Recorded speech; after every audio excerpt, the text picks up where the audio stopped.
Sore hari 27 Januari 1989, di sebuah lereng hutan terpencil di distrik Kishima, prefektur Saga, Jepang, sepasang suami istri berhenti hanya untuk memetik setangkai bunga. Bunga itu hendak mereka letakkan di altar leluhur, sebuah penghormatan kecil bagi mereka yang telah tiada. Yang tidak mereka ketahui adalah bahwa di bawah tebing yang sama, 3 orang yang telah tiada justru sedang menunggu untuk ditemukan. Di dasar jurang tergeletak 3 jasad perempuan, berjarak hanya 1 hingga 2 meter satu sama lain. Tetapi ada yang sangat ganjil. Satu jasad telah sepenuhnya menjadi kerangka. Satu lagi membusuk hanya di bagian tubuh atasnya. Dan yang ketiga tampak nyaris utuh, seolah baru beberapa hari meninggal dunia. 3 perempuan, 1 lokasi pembuangan, namun dibunuh dalam rentang waktu yang terpisah bertahun-tahun.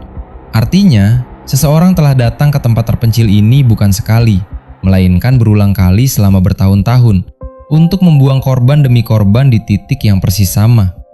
Dan ketika polisi menarik benang dari penemuan mengerikan ini, mereka menyadari bahwa ketiga jasad itu hanyalah bagian akhir dari sebuah rangkaian yang jauh lebih panjang dan lebih tua. Sejak tahun 1975, dalam radius hanya 20 km, 7 perempuan dan anak telah lenyap satu demi satu, lalu ditemukan tewas selama hampir 14 tahun. Ada satu detail yang membuat kasus ini semakin meresahkan. 6 dari 7 korban menghilang pada hari yang sama dalam seminggu, yaitu hari Rabu. Seolah-olah kematian di kawasan ini memiliki jadwal. Selamat datang di Nalar Liar. Pada video kali ini kita akan menelusuri kasus yang dikenal dengan nama Wednesday Strangler, sebuah rangkaian pembunuhan di prefektur Saga yang juga disebut sebagai pembunuhan perempuan Saga, dan yang hingga hari ini tidak pernah terpecahkan.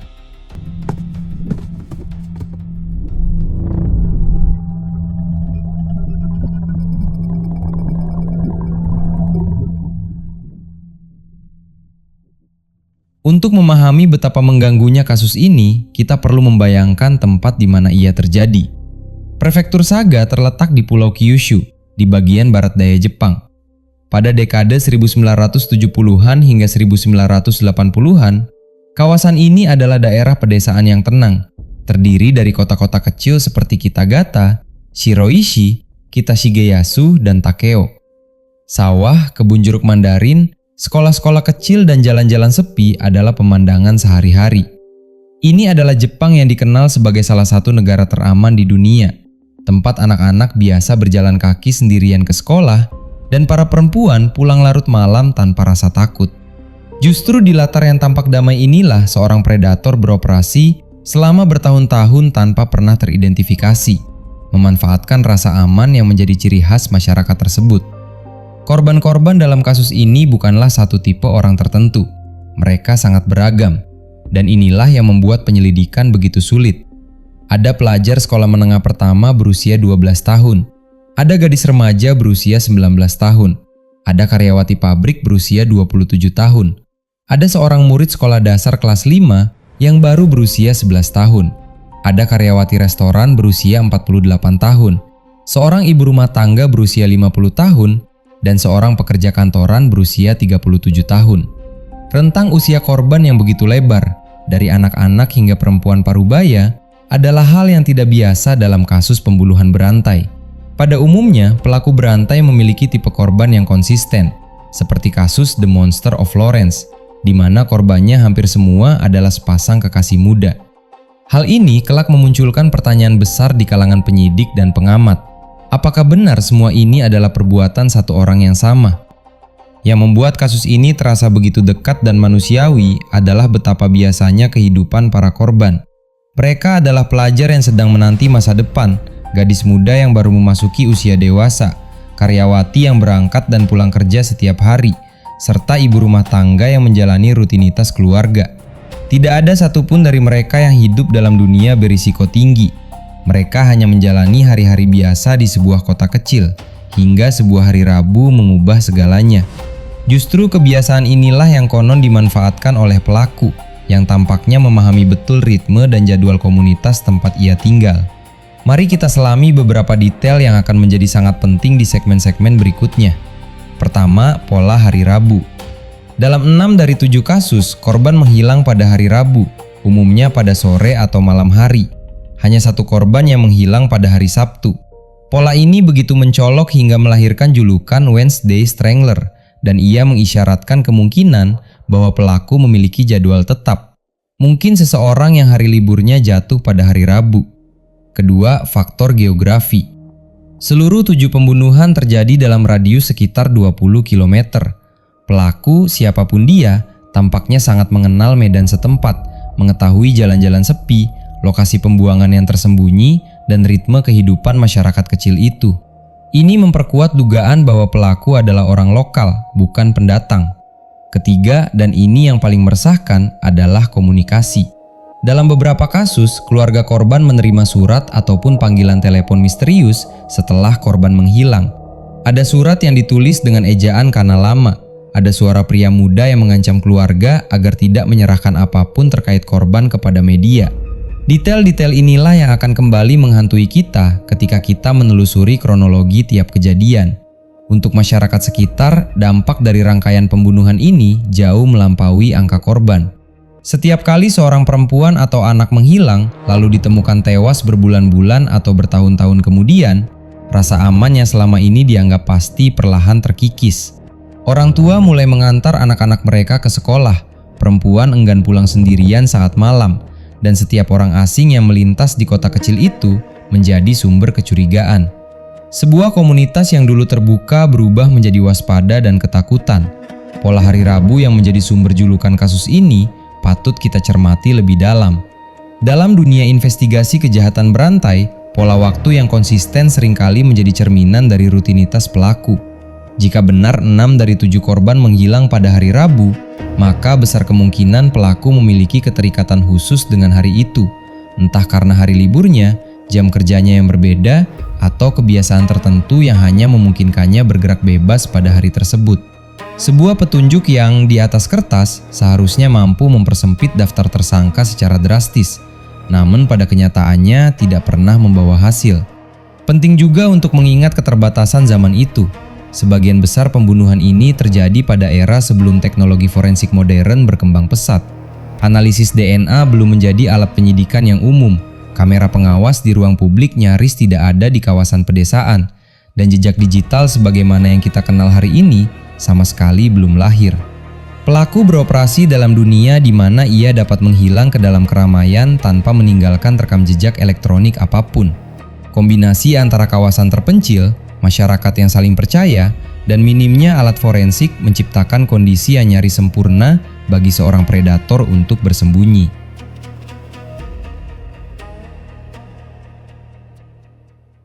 Kisah ini bermula pada hari Rabu 27 Agustus 1975.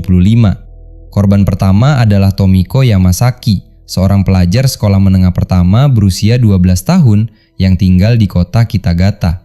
Sore itu ia berada di rumahnya dan terakhir terlihat hidup oleh seorang teman yang ia undang untuk datang. Setelah itu, Tomiko lenyap tanpa jejak. Pencarian tidak membuahkan hasil dan selama hampir 5 tahun, nasibnya menjadi misteri yang menggantung di kota kecil itu. Jawaban atas hilangnya Tomiko baru datang pada tahun 1980 dan ditemukan secara tidak sengaja. Pada 27 Juni 1980, ketika polisi sedang mencari petunjuk tentang korban lain yang baru ditemukan 3 hari sebelumnya, perhatian tertuju pada sekolah dasar Suko di Shiroishi. Beberapa hari sebelumnya, pada 18 Juni, pihak sekolah hendak menguras tangki septik di toilet samping kolam renang untuk persiapan pembukaan kolam. Namun para pekerja menemukan tumpukan batu yang janggal di dalam tangki. Ketika polisi memeriksa tangki itu, di bawah tumpukan batu tersebut, mereka menemukan kerangka Tomiko Yamasaki. Karena kondisinya yang sudah menjadi kerangka, penyebab kematiannya tidak pernah dapat dipastikan. Korban kedua adalah Ritsuko Hyakutake, seorang gadis berusia 19 tahun yang tinggal di kota Shiroishi. Ia menghilang pada 12 April 1980 dalam keadaan yang serupa dengan Tomiko. Yang membuat kasusnya menonjol adalah apa yang terjadi setelahnya. Keluarganya menerima sepucuk surat yang ditulis dengan ejaan kana lama. Baris pertama surat itu tidak pernah dipublikasikan demi privasi keluarga. Namun baris kedua menyatakan bahwa Ritsuko tidak akan kembali dan bahwa si penulis ingin keluarga itu menderita. Tidak berhenti di situ, keluarga Ritsuko juga menerima panggilan telepon dari seorang yang mereka gambarkan sebagai pria dengan suara muda. Penelpon itu mengancam agar keluarga tidak menunjukkan apapun yang berkaitan dengan Ritsuko atau hilangnya dirinya kepada media. Sekitar 2 bulan kemudian, pada 24 Juni 1980 atau 3 hari sebelum kerangka Tomiko ditemukan, jasad Ritsuko ditemukan mengambang di bawah sebuah lubang got di sekolah dasar Suko, sekolah yang sama tempat Tomiko kemudian ditemukan. Inilah satu-satunya korban yang tidak menghilang pada hari Rabu, melainkan pada hari Sabtu. Korban ketiga adalah Chizuko Ikegami, seorang karyawati pabrik berusia 27 tahun, yang juga tinggal di Shiroishi. Ia menghilang pada 7 Oktober 1981. Pada 21 Oktober 1981, jasadnya ditemukan di sebuah lahan kosong di Nakabaru dengan tanda-tanda kematian akibat pencekikan. Chizuko adalah satu-satunya korban yang ditemukan masih mengenakan seragam kerja yang sama seperti saat ia menghilang, sebuah detail yang membedakannya dari para korban lain dan kelak menjadi bahan pertimbangan penyidik. Korban keempat adalah yang paling memilukan, seorang murid sekolah dasar kelas 5 yang baru berusia 11 tahun. Demi menghormati keluarganya, namanya tidak pernah diungkap ke publik hingga kini. Pada 17 Februari 1982, di kota Kitashigeyasu, ia menghilang saat sedang dalam perjalanan pulang, terakhir terlihat hidup oleh seorang teman sekolahnya. Ketika orang tuanya gagal menemukannya, polisi dan regu pemadam kebakaran bekerja sepanjang malam untuk mencarinya, terutama karena ia menghilang tidak jauh dari lokasi penemuan jasad Chizuko. Keesokan harinya, 18 Februari 1982, ia ditemukan telah meninggal akibat pencekikan di belakang sebuah kebun jeruk mandarin tidak jauh di utara gedung olahraga sebuah sekolah menengah dan kurang dari 2 km dari tempat Chizuko ditemukan. Ia adalah korban termuda dalam seluruh rangkaian ini. Kedekatan lokasi dan waktu membuat polisi semakin yakin bahwa kasus-kasus ini saling berkaitan. Beberapa waktu sebelumnya, seorang pria yang diperkirakan berusia 30-an dilaporkan terlihat di berbagai lokasi sekitar. Pola komunikasi misterius kembali muncul. Sekitar hari ketika korban kelima ini ditemukan, seorang teman korban menerima panggilan telepon singkat dari seorang perempuan yang berpura-pura menjadi korban. Keesokan harinya, sebuah kartu pos berisi pesan yang tidak lengkap menyatakan bahwa si penulis berniat menyandera korban untuk meminta tebusan, namun akhirnya menghabisi korban. Meski gaya tulisan pada kartu pos itu tidak cocok dengan surat dalam kasus Ritsuko, polisi tetap meyakini adanya keterkaitan di antara kasus-kasus tersebut. Jeda waktu sekitar 5 tahun antara kelompok korban pertama dan kelompok korban kedua adalah salah satu aspek paling membingungkan dari kasus ini. 4 korban pertama berjatuhan dalam rentang tahun 1975 hingga 1982, lalu rangkaian itu seakan berhenti. Tidak ada yang tahu pasti mengapa. Apakah pelaku berpindah tempat, dipenjara atas perkara lain, atau sekedar berhenti untuk sementara? Semuanya tinggal spekulasi. Yang pasti, ketika pembunuhan kembali terjadi pada tahun 1987, korban-korban kali ini cenderung berusia lebih dewasa, dan ketiganya berakhir di lokasi pembuangan yang sama. Setelah tahun 1982, rangkaian ini sempat tampak terhenti selama beberapa tahun, namun ketenangan itu ternyata semu. Korban kelima adalah Sumiko Fujise, seorang karyawati restoran berusia 48 tahun di kota Takeo. Ia menghilang secara misterius pada 8 Juli 1987. Nasibnya baru terungkap hampir 2 tahun kemudian, ketika jasadnya ditemukan di dasar sebuah tebing di kawasan yang dikenal sebagai Kitagata Otoge. Di lokasi inilah kelak 2 jasad lain akan ditemukan bersama jasadnya.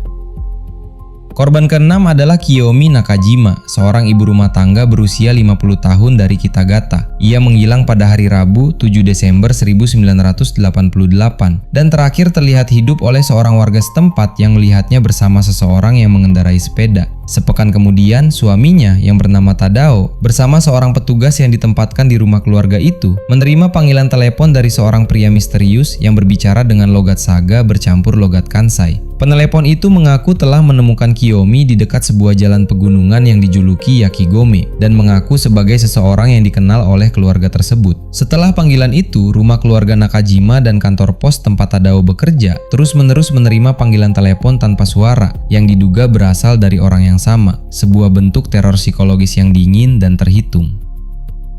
Korban ketujuh sekaligus yang terakhir adalah Tatsuyo Yoshino, seorang pekerja kantoran berusia 37 tahun yang berbasis di Kitamachi. Ia menghilang pada 25 Januari 1989 dengan mengatakan bahwa ia hendak membantu seorang teman pada malam ia pergi. Sebuah detail yang sangat menarik. Tatsuyo ternyata bekerja di perusahaan yang sama dengan korban ketiga, Chizuko Ikegami. Seorang karyawati lain kemudian melapor bahwa ia melihat Tatsuyo memasuki sebuah mobil Toyota Cresta berwarna putih.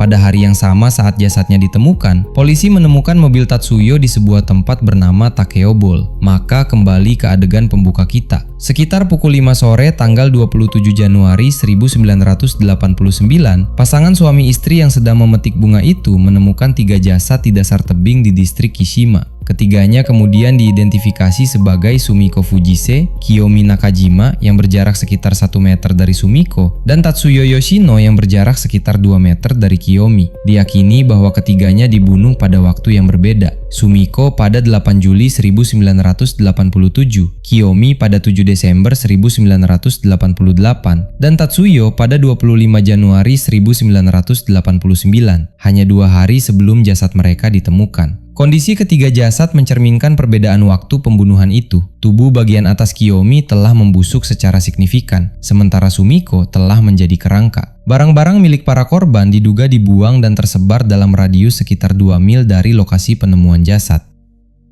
Ketiga pembunuhan terakhir inilah yang kemudian dikenal secara kolektif dengan sebutan Kitagata Affair atau peristiwa Kitagata dan menjadi pusat dari babak hukum yang penuh kontroversi. Ada satu detail yang menonjol jika kita mengamati lokasi-lokasi penemuan jasad. Pelaku tampaknya menggunakan kembali tempat yang sama. Dua korban pertama, Tomiko Yamasaki dan Ritsuko Hyakutake, sama-sama ditemukan di area sekolah dasar Suko di Shiroishi, satu di dalam tangki septik dan satu di bawah lubang got. Sementara 3 korban terakhir sama-sama dibuang di dasar tebing yang sama di kawasan Kitagata Otoge. Pemulangan lokasi pembuangan semacam ini dalam analisis kriminal sering ditafsirkan sebagai tanda bahwa pelaku merasa aman dan nyaman dengan tempat-tempat tersebut, sebuah indikasi kuat akan adanya pengetahuan lokal yang mendalam. Jika kita menarik benang merah dari seluruh 7 kasus, 2 lapisan narasi muncul dengan jelas. Lapisan pertama adalah pola perbuatan. Korban perempuan dari berbagai usia menghilang pada sore atau malam hari, sebagian besar pada hari Rabu. 5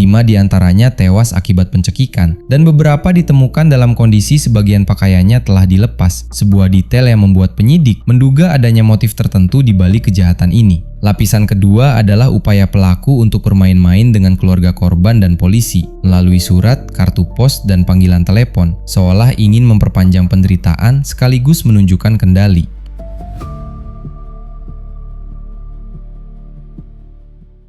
Polisi kini menghadapi bukti yang tak terbantahkan bahwa kawasan tenang itu telah menjadi ladang perburuan seorang pembunuh berantai selama bertahun-tahun. Kedekatan lokasi, pola hari Rabu, dan kemiripan cara kerja membuat penyidik mulai menghubungkan ke-7 kasus menjadi satu rangkaian. Namun menghubungkan kasus adalah satu hal, dan membuktikannya di pengadilan adalah hal yang sama sekali berbeda. Titik balik penyelidikan datang pada bulan November 1989. Seorang pria berusia 26 tahun yang saat itu sedang ditahan atas sebuah kejahatan yang tidak berkaitan, mengaku terlibat dalam 3 pembunuhan tersebut.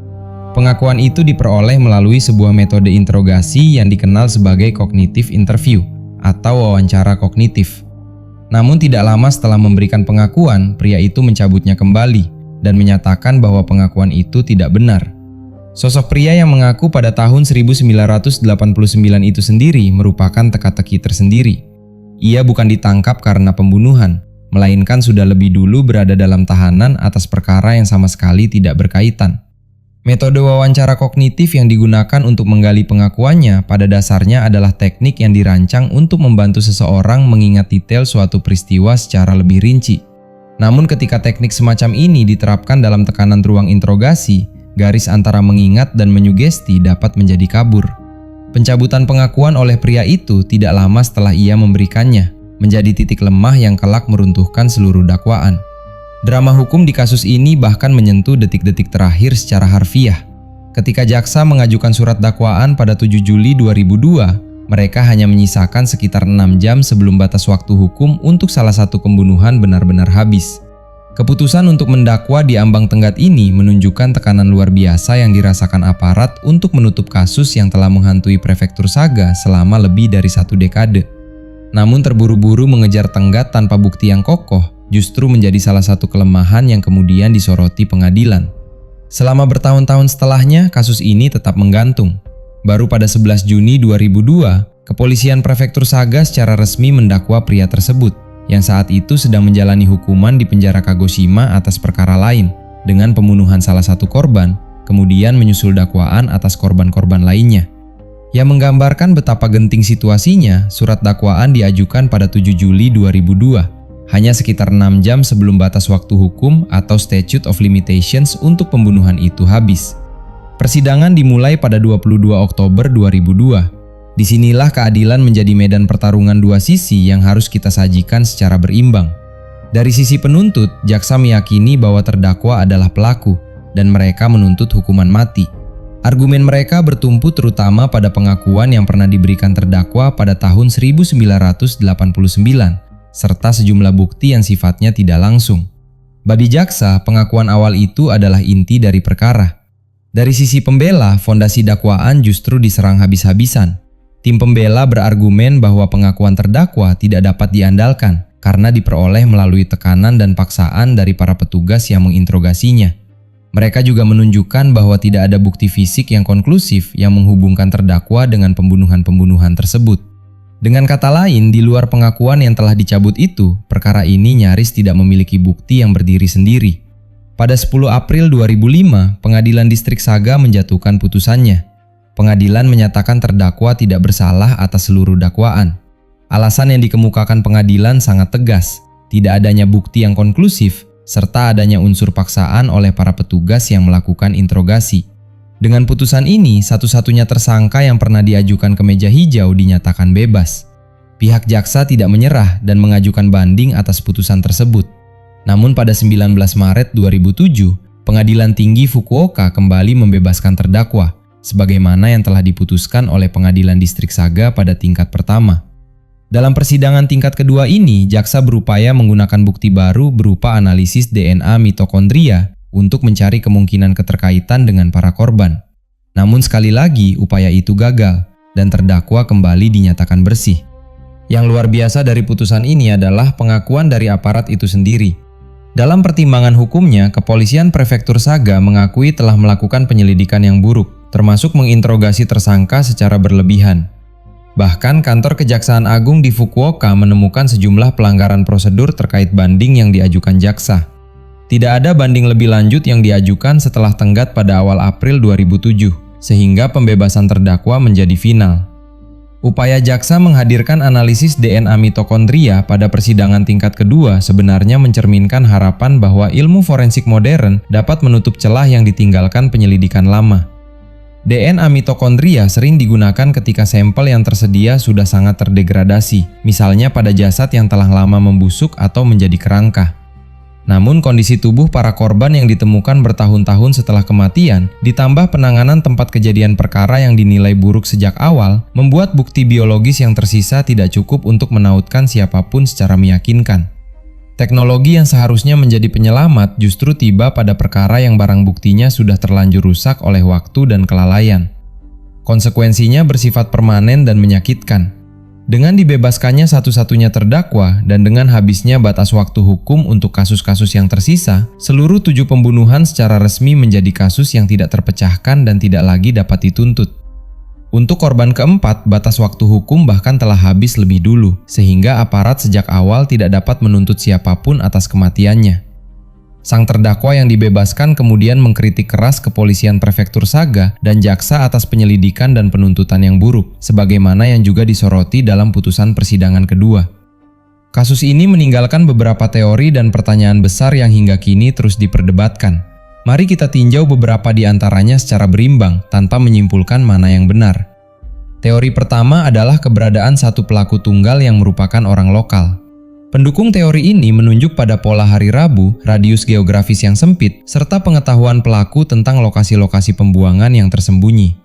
Mereka berpendapat bahwa hanya seseorang yang sangat mengenal kawasan itu dan yang memiliki jadwal tetap dengan hari libur pada hari Rabu yang mampu beroperasi begitu lama tanpa tertangkap. Teori kedua justru meragukan bahwa semua kasus adalah perbuatan orang yang sama. Rentang waktu yang mencapai 14 tahun, variasi usia korban yang sangat lebar dari anak-anak hingga perempuan parubaya, serta perbedaan sebagian detail, misalnya korban ketiga yang tidak diganggu pakaiannya, memunculkan kemungkinan bahwa rangkaian ini sebenarnya terdiri dari beberapa kejahatan terpisah yang kebetulan memiliki kemiripan atau bahkan melibatkan lebih dari satu pelaku. Teori ketiga berpusat pada komunikasi misterius itu sendiri.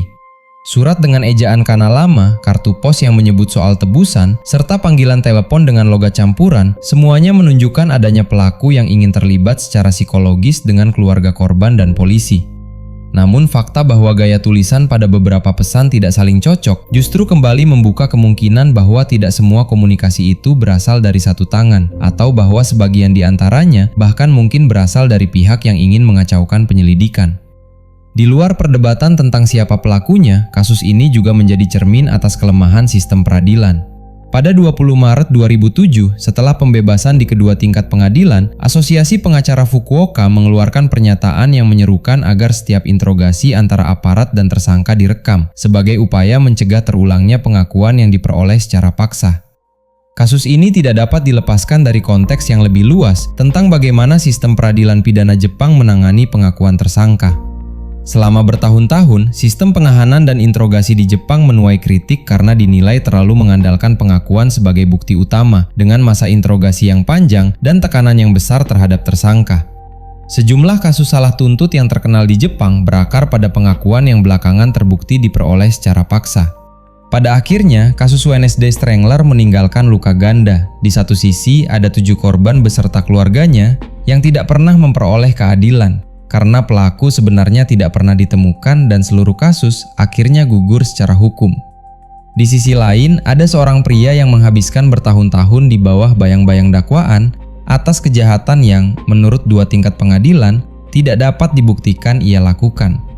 Sistem yang seharusnya menegakkan kebenaran justru gagal di kedua sisi sekaligus. Gagal menangkap pelaku yang sebenarnya bersalah, dan nyaris saja menghukum mati seseorang yang tidak pernah terbukti bersalah di hadapan hukum. Hingga hari ini, lebih dari 3 dekade setelah jasad terakhir ditemukan di dasar tebing itu, identitas pembunuh tetap menjadi misteri. 7 nama, 7 keluarga yang kehilangan, dan sebuah kawasan pedesaan yang pernah merasa aman, semuanya dibiarkan tanpa jawaban dan tanpa keadilan yang tuntas.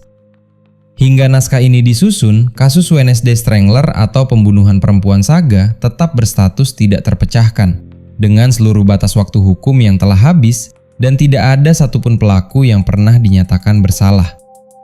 Jadi bagaimana menurut kalian? Silakan berpendapat di kolom komentar di bawah.